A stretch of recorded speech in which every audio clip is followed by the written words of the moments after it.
She only closed her eyes for a moment, but when the CEO woke up, her life was resting on a stranger's shoulder, and nothing would ever be the same. Would you call that fate or just a coincidence? Comment your thoughts, and don't forget to subscribe for more heart-stopping stories. The late afternoon sun poured through the glass walls of Logan Airport, turning the crowded terminal into a blur of light and motion. Clara Whitmore kept her stride measured, heels striking against the floor in practiced rhythm, her leather briefcase swinging like a shield at her side. 29, founder and CEO of a thriving Boston tech firm, she carried herself with the poise of someone used to being watched. Yet behind the flawless suit and designer sunglasses, fatigue tugged at every step. She told her team she was flying to Seattle for a conference. But in truth, she was running. Running from boardroom whispers, from the sting of a lost contract, from the penthouse that felt more like a mausoleum than a home. Success had never left so much emptiness in its wake. She scrolled through emails as she walked, the screen's glow reflecting in her tired eyes. Deals demanded answers. Investors demanded certainty. Everyone wanted something from her. No one saw the quiet fracture inside, the longing for a place where she could simply breathe. Clara told herself love was a distraction, vulnerability, a liability. Yet even she couldn't ignore the heaviness pressing down, begging for distance from the empire she had built. Just beyond the same gate, Daniel Hayes shifted his worn backpack from one shoulder to the other, his fingers brushing against a chipped red toy airplane tucked into the side pocket. 3-3. Once a promising software developer, now a single father chasing another chance. His son Ethan, only 6, was home in bed with a fever, watched over by their kind neighbor, Mrs. Alvarez. The photo that had just buzzed onto his phone showed Ethan trying to smile over a bowl of soup. It both comforted and pierced him. Every mile he traveled away from that little boy felt like leaving part of his own heart behind. The job interview in Seattle was supposed to be a lifeline. Steady pay, benefits, and stability after years of scraping by since Claire left. But none of that made the choice easier. Guilt clung to him like a shadow. He told himself he was doing this for Ethan, but it didn't stop the ache of absence. The final boarding call crackled through the loudspeakers just as Daniel turned, hurrying toward the gate. At that same instant, Clara, head bent over her phone, stepped into his path. The collision was abrupt. Her briefcase swung open, papers sliding across the polished floor, a lipstick rolling until it tapped against a chair leg. Daniel dropped immediately, gathering the scattered pages with quick, apologetic hands. Sorry, he muttered, eyes darting back to his buzzing phone. Clara crouched as well, irritation flashing in her sharp features. Their fingers brushed over the same sheet of paper. She looked up, ready to scold, only to meet a pair of weary eyes that carried more weight than his words ever could. For a heartbeat. The noise of the terminal seemed to soften. Then the boarding announcement rose again, pulling them both forward. Clara snapped her briefcase shut. Daniel clutched the toy airplane as though it steadied him. Two strangers, already moving past each other, unaware that this hurried moment at Gate 17 had quietly bent the course of their lives toward the same sky. The line of passengers moved slowly down the narrow aisle, the hum of conversation blending with the soft roar of engines warming for departure. Clara adjusted her blazer, eyes scanning the seat numbers with practiced detachment. All she wanted was quiet, a few hours to bury herself in spreadsheets and emails, to remind herself that she was still in control of something. When she reached her row, she stopped short. The man from the gate was already there, settled by the window, his worn backpack tucked beneath the seat, the red toy airplane resting in his hand. For a fleeting second, Clara considered asking the flight attendant if another seat might be available, but the announcement had already rung clear. The flight was full. With a quiet sigh, she slid into the aisle seat, her briefcase pressed neatly against her legs. The air between them felt thick with unspoken recognition, the awkward memory of scattered papers and brushed fingers lingering. Clara wasted no time. She opened her laptop, the glow of the screen a deliberate barrier. Her fingers began to fly across the keys, each tap sharp, efficient, almost defiant. If she kept her eyes locked on work, if she buried herself in numbers and strategies, maybe she could silence the nagging awareness of the man sitting just inches away. Daniel shifted slightly, leaning back against the headrest. He wasn't looking at her. His gaze lingered on the small airplane in his palm, thumb tracing the chipped paint as though the motion itself kept him tethered. To anyone else, it was just a toy. To him, it was Ethan's blessing. Ethan's belief that a piece of plastic could help keep a real plane safe. 6-year-old logic, pure and unshakable. Daniel clung to it the way other men might cling to prayer. The engines rumbled louder, the cabin lights dimmed, and the city of Boston began to slip away beneath them. Clara's eyes burned from the glow of her screen, but she forced herself to keep typing. She told herself she was fine. She was focused. She was in control. Yet out of the corner of her eye, she caught the steady rhythm of his hand on the toy plane. The small curve of a smile that came and went when he looked at it. For reasons she couldn't explain, it unsettled her, not because it was strange, but because it was tender. A tenderness she hadn't allowed herself to feel in years. Clara pressed her lips together, tightening her grip on the laptop as if she could push the thought away. Daniel, meanwhile, felt the exhaustion of the day pulling at him. He thought of Ethan's flushed cheeks, Mrs. Alvarez's careful voice on the phone, the fragile hope that tomorrow would bring better news. He wanted to focus on the interview ahead to rehearse his answers in his mind. But instead, he found himself listening to the quiet rhythm of typing beside him.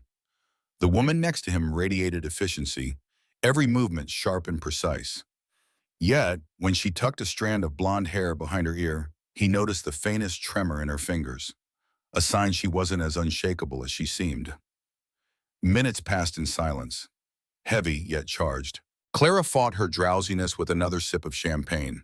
Daniel tightened his hold on the toy airplane, and the distance between them seemed both impossibly wide and far too small.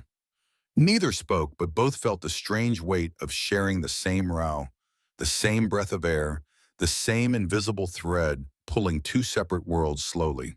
Inevitably closer together, the steady hum of the engines filled the cabin, a sound both soothing and relentless. Clara kept her eyes locked on the glow of her laptop, forcing herself to read the same line of her report again and again. Numbers blurred together, the text refusing to hold still.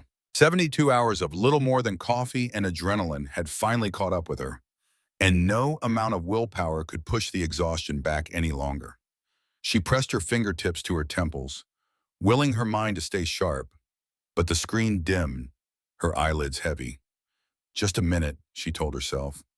Just a breath. Daniel sat quietly beside her, the toy airplane resting in his palm. He could feel the weight of fatigue radiating from the woman next to him, though she fought hard to conceal it.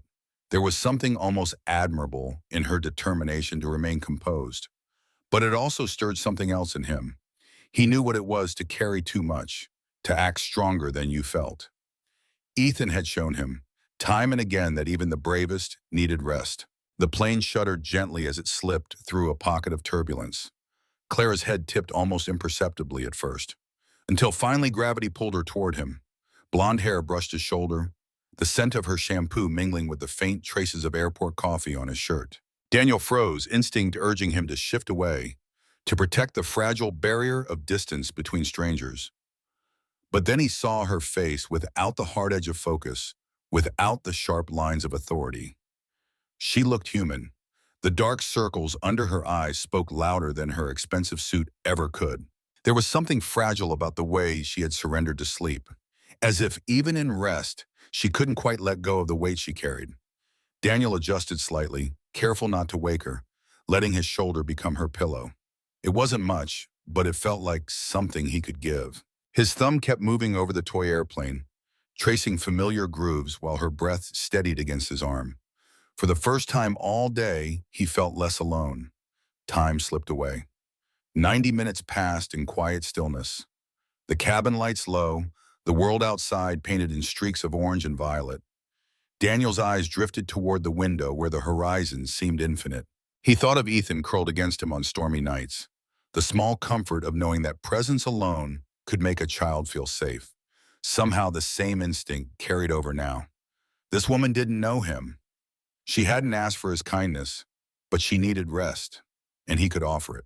Clara stirred slowly, awareness seeping back like waves against the shore. The first thing she noticed was warmth. The second was the faint scent of soap and cotton. Then came the realization, sharp and mortifying, that her cheek rested against the shoulder of the man she had snapped at in the terminal. Her eyes flew open. A small damp patch marked his shirt where she had drooled in her sleep. Horror rushed through her veins. Clara Whitmore did not fall asleep on strangers.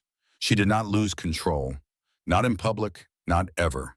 She sat upright too quickly, brushing at her jacket, fumbling for words that refused to come. An apology caught in her throat, tangled with pride and embarrassment. Daniel turned his head toward her, a gentle smile tugging at his tired features. He raised a hand, dismissing her panic before she could voice it. "It's fine," he said softly, his tone carrying a calm warmth that wrapped around her shame like a blanket. "Really? It's been a long time since anyone's found me comfortable enough to fall asleep on. So thank you." His kindness unraveled something inside her. The knot she'd been carrying in her chest loosened just a little. Clara tucked a strand of hair behind her ear, struggling to rebuild her professional facade. But the damage was done. He had seen her human, and for reasons she couldn't explain. It didn't feel as terrible as it should have. Clara kept her eyes down for a long moment, cheeks warm with the kind of embarrassment she wasn't used to feeling. But the gentle ease in Daniel's smile softened the edges of her pride against her better judgment. She let out a quiet laugh, small but real, the kind she hadn't heard from herself in far too long. It was the laugh that opened the door. "Do you always travel with an airplane in your hand?" she asked, nodding toward the chipped red toy resting on his knee. Her voice carried a trace of teasing, but there was curiosity beneath it. Daniel turned the toy slowly, his thumb brushing the faded paint. "It's not mine. It belongs to my son. Ethan, he insisted I bring it. Said it would help the real plane fly safer." His smile grew, touched with pride. 6-year-old logic is pretty bulletproof. Something shifted inside Clairol at the way he said his son's name. It wasn't casual, it was reverent. Like the word itself was a treasure he couldn't risk breaking. For a woman who had built walls against sentiment. The sound of it pierced deeper than she expected. She closed her laptop, surprising even herself, and leaned slightly toward him. "So, you're not on this flight for vacation?" He chuckled softly, not even close. "Job interview in Seattle. Software positions. We just moved to the city, trying to start over." He kept his tone light, but Clara caught the shadows beneath it. The effort of making life sound easier than it was. "And Ethan," she asked, "does he like living in a new place?" "He likes dinosaurs," Daniel said, grinning now. "Well, he used to. Last week he announced he's officially moved on to space. Saturn specifically. Did you know it has 62 moons?" Clara arched a brow. "I can barely manage one life. 62 moons sounds excessive." Daniel laughed, and for a moment, the exhaustion on his face lifted. It was a warm, human sound that settled between them more comfortably than the hum of the engines. Clara found herself smiling back, a response she hadn't planned. Then his phone buzzed. He glanced at the screen and the light in his expression dimmed. His thumb moved quickly across the keyboard, the crease between his brows deepening. "What is it?" Clara asked, her voice softer now. He swallowed, his jaw tight. "Mrs. Alvarez says Ethan's fever spiked again." She called the doctor, but his words trailed off, heavy with fear he was trying to contain. Clara's chest tightened. She had no reason to care about this stranger's child. Yet the thought of a sick little boy waiting for his father pulled at something in her she hadn't expected. Before she could respond, the plane jolted violently, a burst of turbulence rattling the cabin.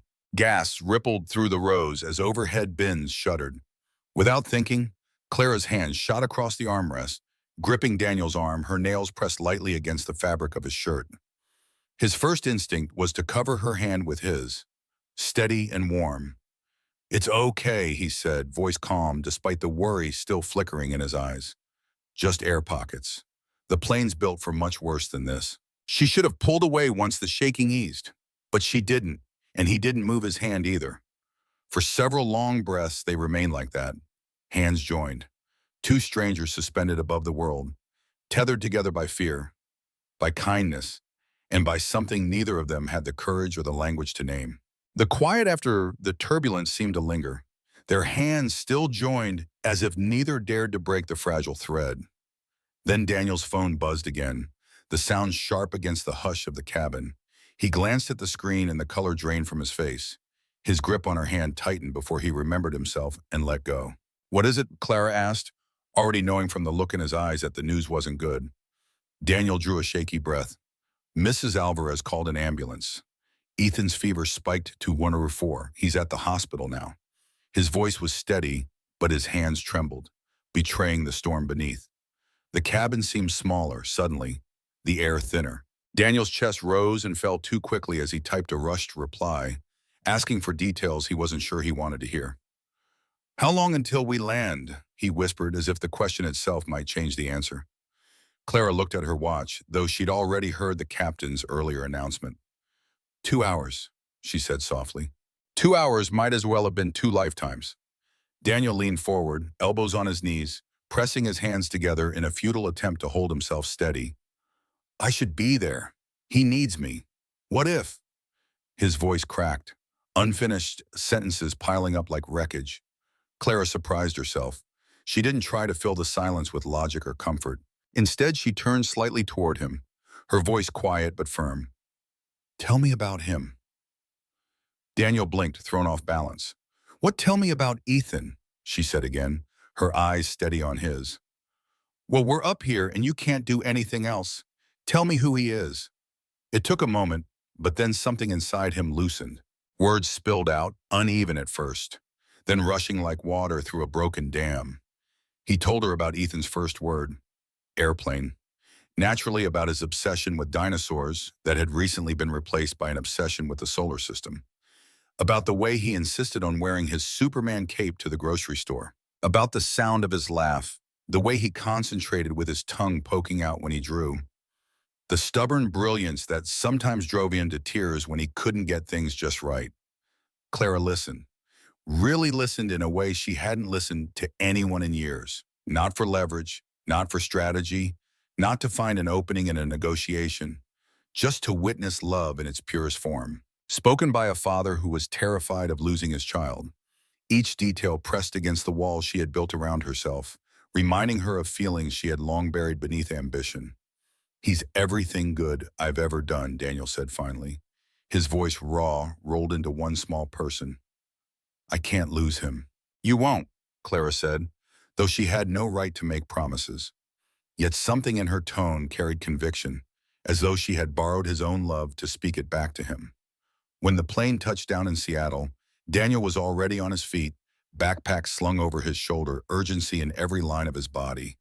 Clara stood too, her own luggage forgotten for the moment.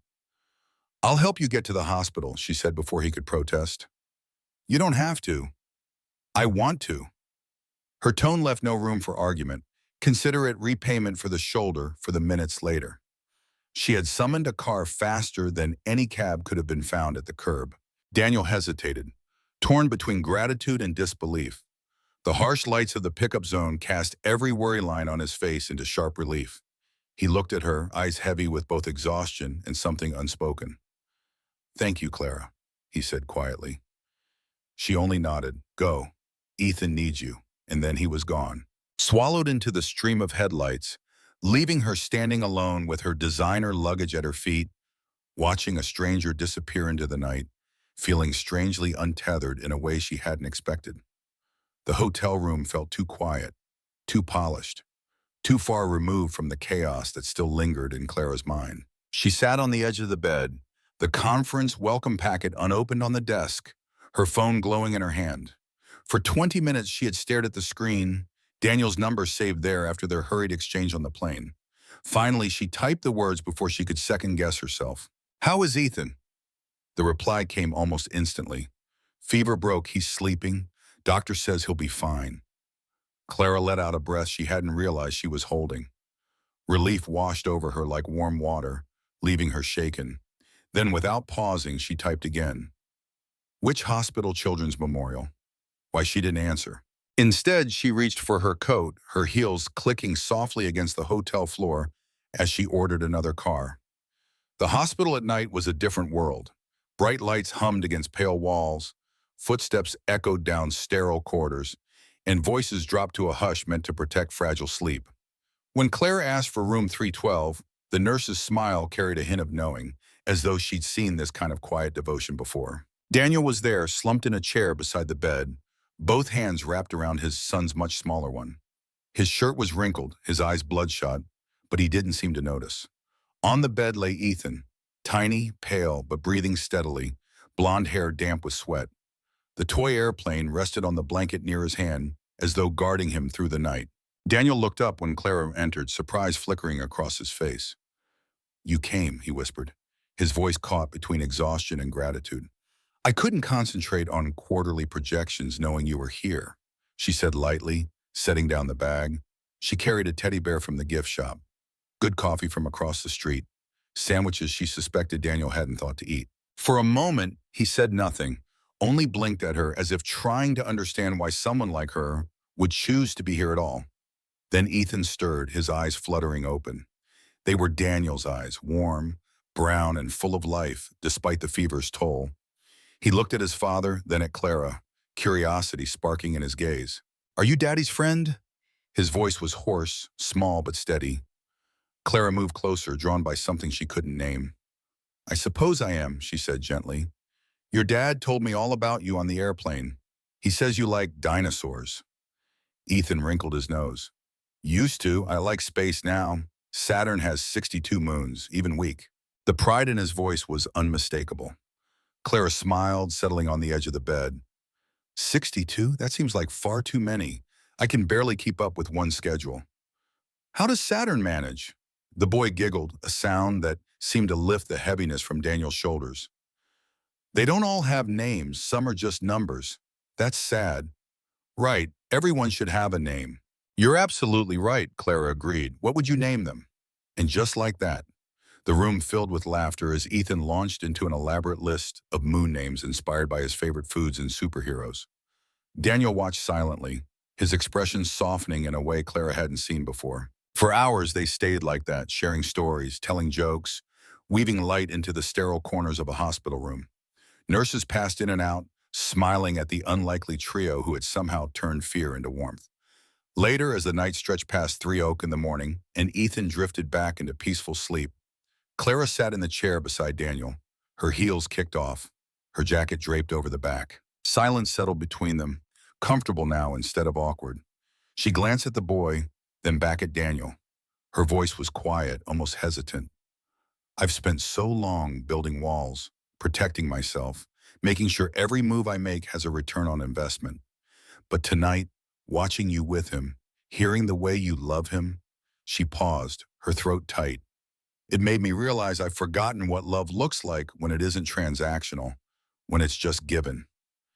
Daniel didn't answer right away. Instead, he reached across the space between them, his thumb brushing gently against her hand. And in that small gesture, Clara felt something inside her shift, as though a door she hadn't opened in years had been quietly unlocked. The first light of morning crept through the thin blinds of room 312, painting everything in muted gold. Daniel stood at the small sink, splashing cold water over his face, trying to wash away the heaviness of the night. Ethan's color had returned, his breathing steady, and for the first time in days. Relief loosened the knot in Daniel's chest. Still, a new weight pressed on him. The interview. It had felt impossible to leave, but Claire had insisted. "He'll be fine," she'd said, her voice calm and certain. "Go do this for him." So he went, clutching his worn folder of resumes, still smelling faintly of antiseptic from the hospitals. The questions at the office blurred together. Skills, experience, the inevitable gaps in his resume. But Daniel answered steadily, carrying Ethan's face in his mind like a compass. When the hiring manager asked why he wanted the bomb, he told the truth. "Because I need to build a life my son can depend on." And to his surprise, honesty seemed enough. By the end of the meeting, the handshake carried weight. He had the job. Back at the hospital, Daniel paused outside the door before stepping in. What he saw made his breath catch. Clara was sitting in the chair beside Ethan's bed, laptop balanced on her knees, phone resting on the tray table. Her jacket hung neatly on the chair back, her heels tucked aside. She looked nothing like the untouchable CEO from yesterday. She looked present, human. Ethan was propped up with pillows, a coloring book open on his lap, crayons scattered across the sheets. Clara glanced up from her screen every few minutes, offering comments that made the boy laugh. She had just leaned over to suggest that one of Saturn's unnamed moons should be called Pancake, and Ethan giggled so hard his cheeks flushed pink again. The sound filled the room, bright and alive, Daniel lingered at the threshold, watching for a moment longer before stepping inside. Clara looked up, her eyes meeting his. The smile she gave him wasn't polished or rehearsed. It was simple, genuine, and for him alone. "Well," she asked. "I got it," he said, still half in disbelief. "I start in 2 weeks. That's wonderful," she replied, her smile widening, lighting her whole face. Ethan clapped his hands, dropping a crayon onto the bedspread. "See, Daddy, I told you the plane would help." He held up the toy airplane proudly, as though it had single-handedly landed the job. Daniel sat on the edge of the bed, taking the toy gently from his son's hand. His gaze flicked to Clara, soft with gratitude. "Looks like this little thing has more power than I thought." Clara leaned back in her chair, folding her arms, a playful spark in her eyes. "Maybe you should let it guide you, then at least until you figure out the rest." There was a pause filled with the quiet hum of monitors and the warmth of shared understanding. Daniel nodded slowly, still holding the toy between them. "All right, we'll let the plane lead." Clara tilted her head, her voice gentler now. "And maybe we start with something simple. Friendship, no pressure, just seeing where it goes." Daniel exhaled as though he had been holding his breath since the moment they met. "Friends," he agreed, his tone carrying more than the word itself. Ethan looked from one to the other, his small smile widening. "Then we're a team," he said firmly, as if sealing the agreement. And in that quiet hospital room, under the pale wash of morning light, three lives that had once been separate began to bend toward each other, drawn together not by grand gestures or polished plans, but by laughter, kindness, in a chipped red airplane that suddenly seemed like the truest compass of all. The weeks that followed settled into a rhythm none of them had expected. Clara flew back to Boston, her calendar packed with board meetings and investor calls.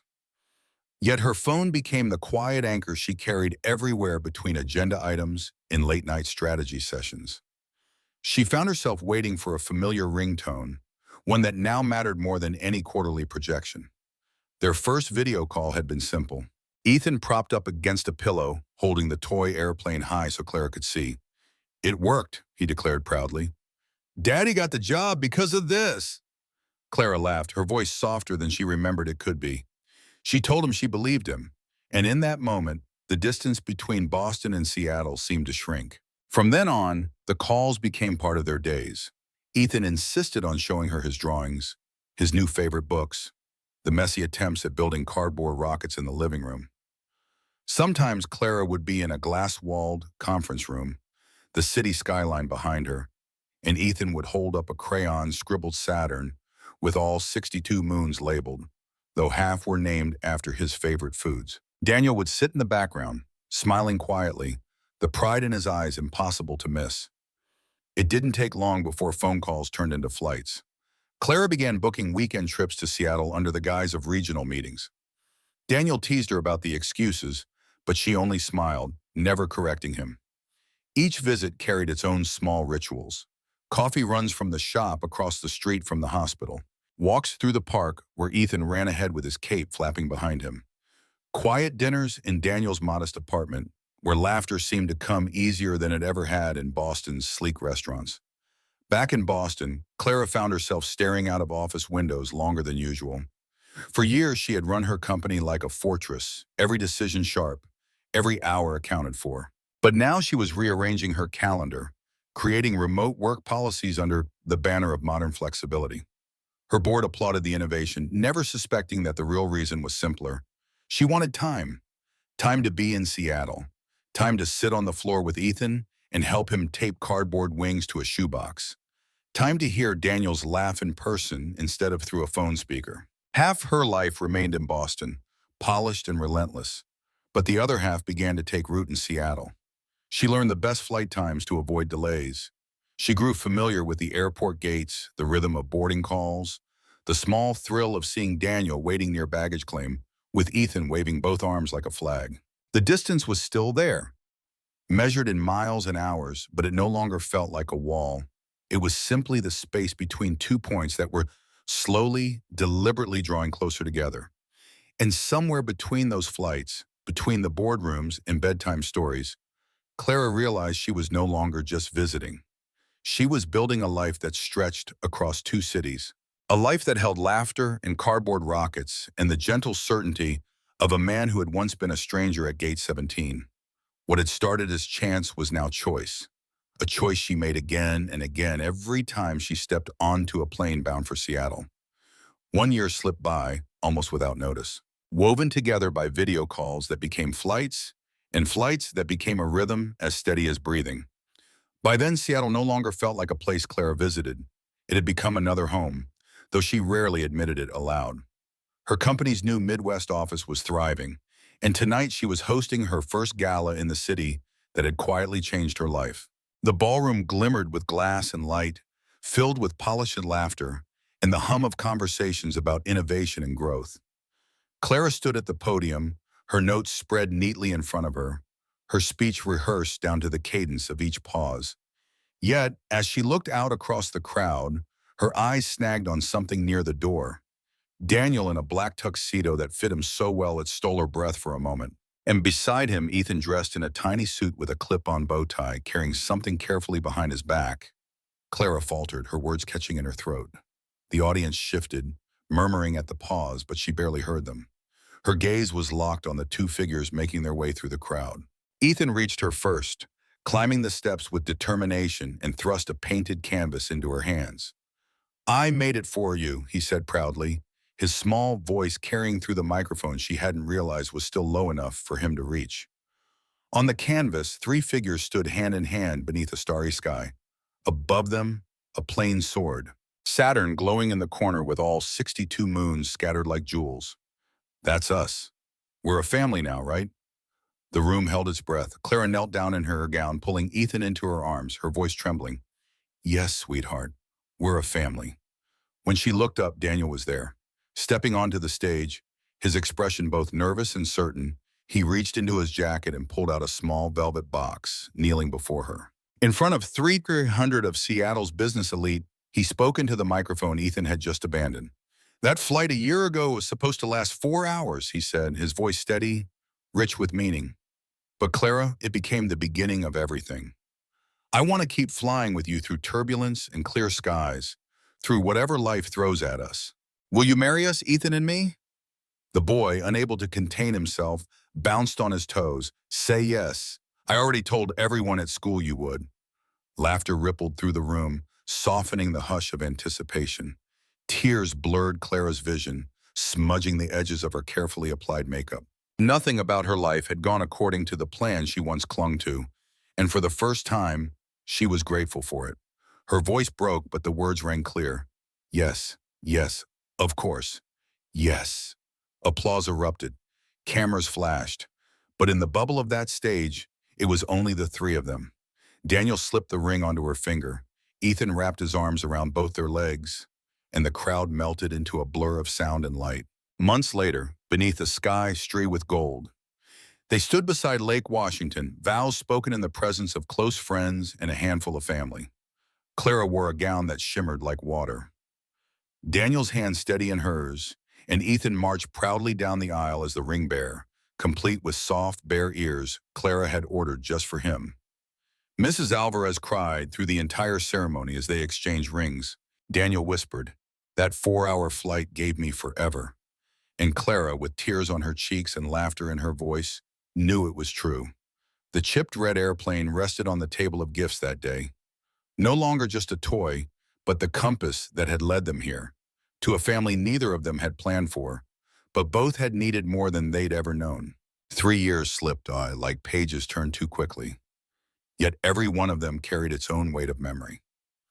Clara and Daniel's life together was far from a perfect storybook, but it was real, full of laughter, stubborn arguments, Sunday mornings tangled in blankets, and a dog named Saturn, who somehow always managed to chew the wrong pair of shoes. Ethan had grown taller, all gangly limbs and boundless energy, yet the chipped red airplane still sat on his nightstand, a quiet reminder of the day everything began. On a quiet evening in their Seattle home, the house finally settled after a long day. Saturn dozed in the corner, his paws twitching in dream. Ethan lay asleep in his bed, the soft rise and fall of his chest illuminated by the small glow of a nightlight shaped like Saturn itself. Clara stood into the doorway, arms folded, her gaze lingering on the boy who had once been pale and fragile in a hospital bed, now whispering big dreams even in sleep.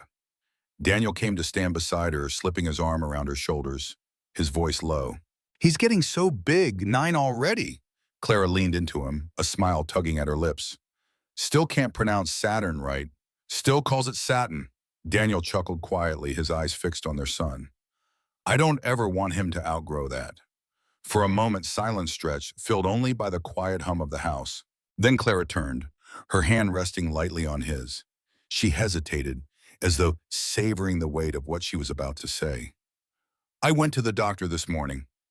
Her voice was barely above a whisper. "Daniel, I'm pregnant." He froze, blinking at her, the words settling into his chest like dawn breaking over water. Then joy spread across his face, wide and unrestrained, and he pulled her into his arms before remembering to lower his voice so as not to wake Ethan. He spun her once, careful and laughing softly. "You're serious?" She nodded, her eyes shining. 7 months from now, Ethan's going to be a big brother. Daniel pressed his forehead to hers. "Overcome. Another adventure," he whispered. "The best kind," she answered, her hand moving to her still flat stomach. They stood there in the doorway together, watching their son sleep, his toy airplane clutched loosely in one hand, even in dreams.